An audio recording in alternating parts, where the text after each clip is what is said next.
that need really was beginning to grow quite quickly. That horrendous event happened last week, stalled everything. So it's just, can we get momentum going between now and Thursday? I still think that the voters that have decided they want to leave, believe they're so strong, they probably fall at the broken glass to get to the polling station on Thursday. So I still think we're going to win, but it's going to be very close. Close the shot. No, it's actually, far from it. Actually, we've had a very reasoned debate. We've said we want an Australian self-point system. We said we want to control our borders. We've said we want to be a normal country. And I've said, look, I don't want that. I don't want a European Union passport. I want a British passport. That is available to 580 million people. That doesn't strike me as being sensible or fair.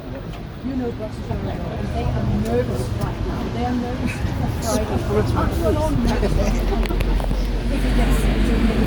I used to work in business. I had a proper job before doing politics. I know how the world works. People buy and sell goods from each other. If the price is right, they trust the quality. It has nothing to do with politicians, bureaucrats, or artificial creations like the European Union. Just look at the goods that China and America sell into the UK without even the most basic trade deal. In the end, in any business relationship, the customer is king. And actually, as we import a lot more than we export, we're in a hugely strong position. The idea that Germany would not want to sell us their motor cars is ridiculous. And for the Eurozone, the United Kingdom is now their biggest trading partner in the world.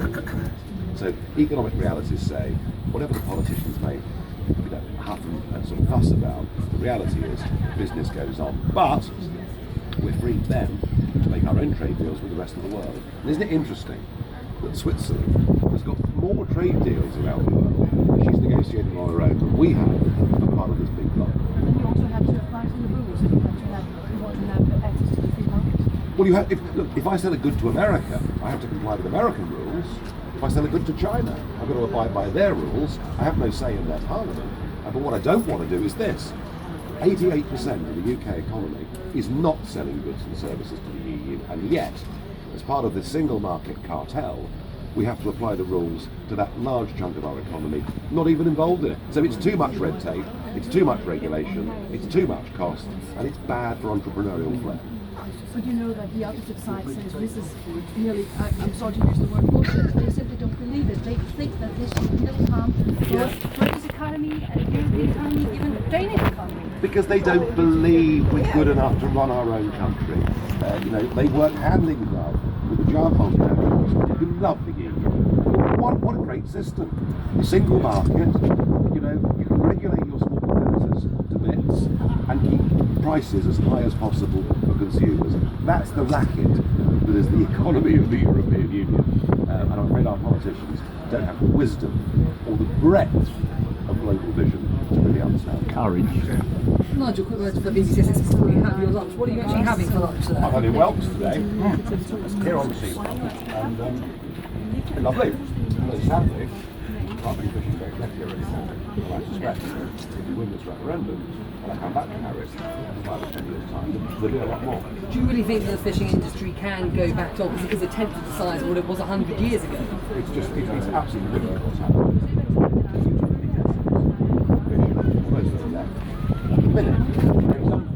That's dead. Foxes escape every day, all up and down this coast, and even down to Kent and East Sussex as well. It just shows you the bureaucrats. 1, 2. If you take back our territorial waters, like we took it up. If it's this east coast of England, it once again had a big by the industry. Since we were on the flotilla a week ago, fishermen, a day later, a letter in the other side of Essex, in the Harlow area, the head of the hospital there, saying if we pull out, it's going to be a disaster for the NHS because we are reliant on European migration to fill the hospital. And indeed in Essex hospitals there are vacancies. Most of our hospitals have been on black alert for this year. They're calling for us to remain here. What do you say to them? Well, there are two sides to the hospital. There's those that work there and there's those that use the facilities. And the reason our health service is in the desperate mess it's in, the reason people all over Britain can't even get a GP appointment, is because our population's going through the roof, and our population's going through the roof because we have an open door. far as work's concerned, well, a lot of nurses that work in our system in fact come from the Philippines and other parts of the world, not just Europe. But the head of the hospital at Princess Alexandra, just one example, he's saying that we need EU migration. We do have 300 nurse vacancies at Essex. Well, if he says that, he might get very weird here. That's how it works. That's how the whole of our system works. People in positions of authority will support the government in the hope of getting it gone when they retire.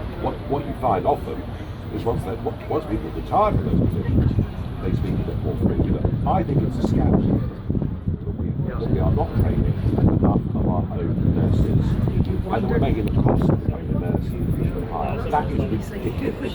That's something we need to sort out here. I mean, do you think that we don't need EU migration for our hospitals here in Essex? Well, we have enough trained nurses, but we don't. So we do need to support ITV people around the world to come here, people that come from the EU, Philippines. Simon Dedman. He's the BBC Six is he? economist. Simon Dedman.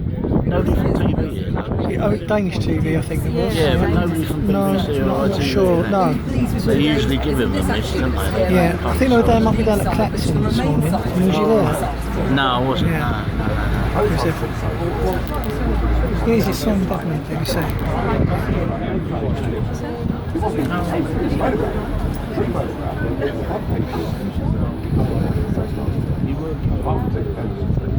What about the Operation Black Boat?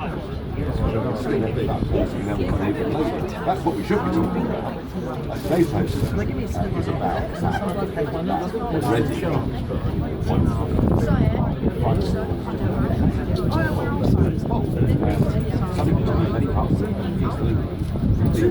Well, there are spare places here in Essex. £360 million invested in 3,000 places, for example, in West Essex. Go to Lincolnshire. But not in Essex, you're talking about the east. Go to Lincolnshire, which is fairly east, last time I looked, and you'll find 5-year-old kids being bused 20 miles away to get to primary school. The point here is, how can you provide healthcare for them? How can you provide education for them? How can you do any of that if you haven't got a clue what the population's going to be in a few years? And how can you see literally it's horrible we discussed health service already, but on primary school education. You know, what is the cost of all? You keep telling me there's a great benefit from EU migration. Has anybody costed in what